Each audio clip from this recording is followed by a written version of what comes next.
graduated as an electrical electronics engineer, and after a couple of years in the university, definitely. Along the line, I was interested in the internet world, so I kind of ventured into fiber optics engineering. I had a couple of certifications there, and also now went into property management a bit in the built space, and had a couple of experiences also, facilities management, property management itself in the core. Then as an engineer, definitely, it's about solving problems. And I saw a couple of issues in the logistics, in the last mile fulfillment industry, which is Pan-African though. And along the line, we decided to kick off a startup, to deal with a couple of these challenges. So that's what I'm presently doing, transition from being an engineer to now being a startup founder.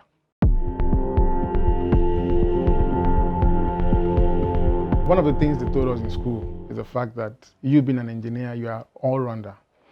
Now, it's a bit different actually in the real world because you really do not need to be an engineer to definitely be an investor, to be an all-rounder. Now, the process in the school, building yourself to be an engineering graduate, definitely fine-tuned me on a personal level now, fine-tuned me to grasp a lot of things. Now, molded me to be the perfect, maybe the perfect founder to what I'm trying to solve at this point. And the rigorous exercises, rigorous assignments, kind of tutoring one I had in school, I think he has played a whole lot in who I am today, what I can withstand, and also what I can do. I remember when we were in school, I finished from Lautech in Ogbomoso, that's in your state. And elect was actually timed the most difficult in the school at that point. And once you say you're an electrical electronics engineering student, they always look at you, you're an EFICO, or MAWE, other kind of stuff. And he actually gave us that insight that, okay, the society is looking at you and you have high expectations. And you have to find a way to just try to make it work. So all that experiences actually has now helped me, built me into a person that is tough enough to withstand challenges and to find solutions to problems.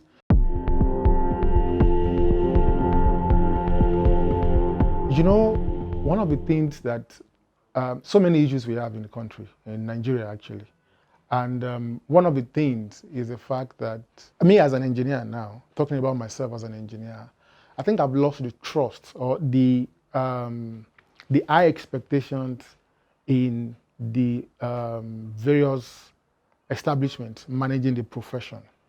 And so recently, one building collapsed in Okoyi, in Nigeria, and you found out that both the NSC, the current, they just kept silent.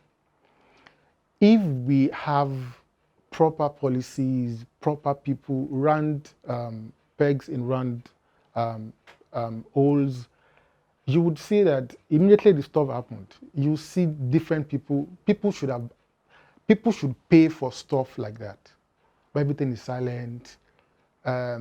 It now became, people now have started tarnishing the name of the engineering profession. That, imagine, why would this happen when we have NSC and current in Nigeria? It means that at a point, definitely, some processes, some rules were not followed. And situations like these, experiences like these, definitely has eroded that trust that people have in engineering. Me, I'm a certified engineer, registered with Korean, and after I got my certification, even for both NSC2, I've not really had any viable, any reason to say I want to participate or do anything that relates to the body. Because really, at the end of the day, the only thing they're doing is just collecting dues. Collect dues yearly, and that's all. No value add to the profession, no value add to the people that are doing the profession. It's very discouraging actually.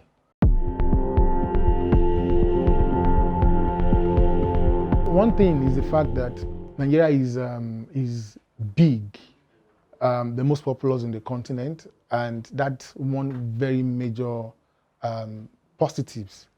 And also, the Nigerians now, talking about Nigerians now, Nigerians are very creative. I tell people, you're thinking of an idea, and 1,000 more people are thinking of the same thing at the same time. Maybe not Nigerian, actually, maybe Africans. And because we've heard stories that when Africans go to the Western world, they excel even beyond what they feel they would be able to do. And it just shows that when you are the right environment, when you are the right atmosphere, you would definitely excel. So I think what people can do is just to try to, as soon as you are made, as soon as you have money or you have influence, try to contribute the way you can to the society, to people, to youth. They tell us that the best form of investment is investing in people. And I think that's the best. If we can try to go that route, I think it will be better. Nigerian or African governments, they are not dependable. Tomorrow they can just come up with one policy that will just, we saw what happened in Nigeria, fintech, crypto, Lagos State government at a point when OPay and the likes, Google were booming, making money, giving people employment and all. They cut it off, giving us excuses.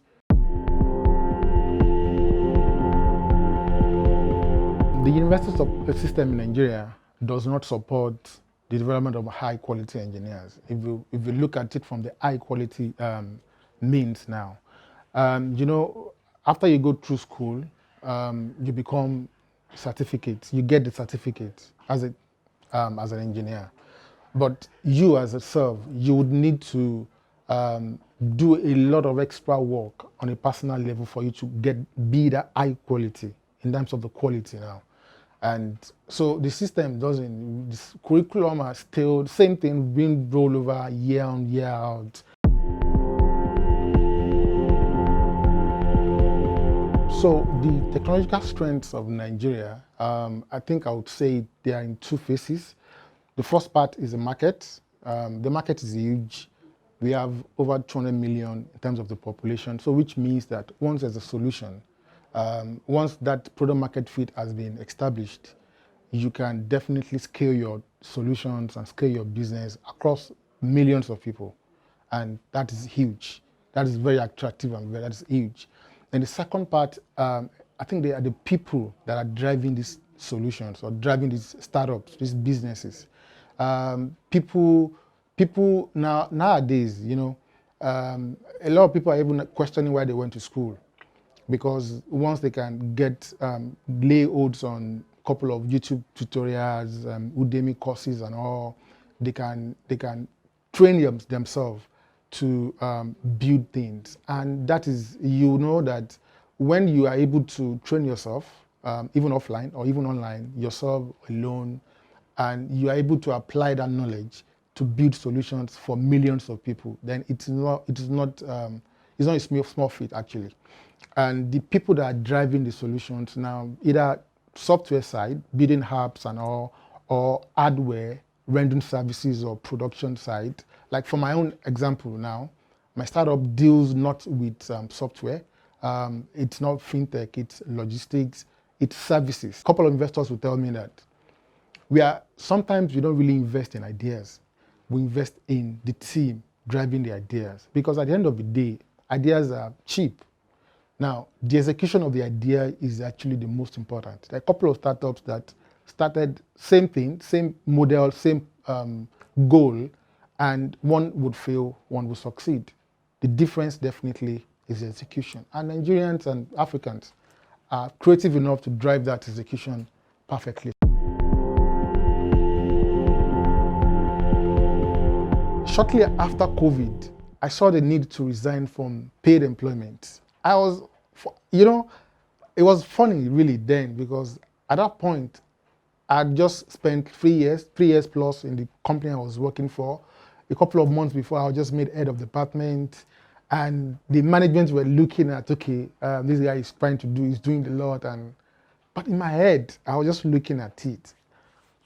When I was going through school, I had a lot of ideas I wanted to do and all. So I just couldn't see myself sitting down and being accomplished, being fulfilled, working in. So COVID actually gave me that sight because when COVID started, salary started being cut. I saw the need. Okay, so I've been working number of years, months, and something uncontrollable has happened. Salary has been cut. Now families are there to feed and all, and I'm contributing to the success of a business that was started by someone.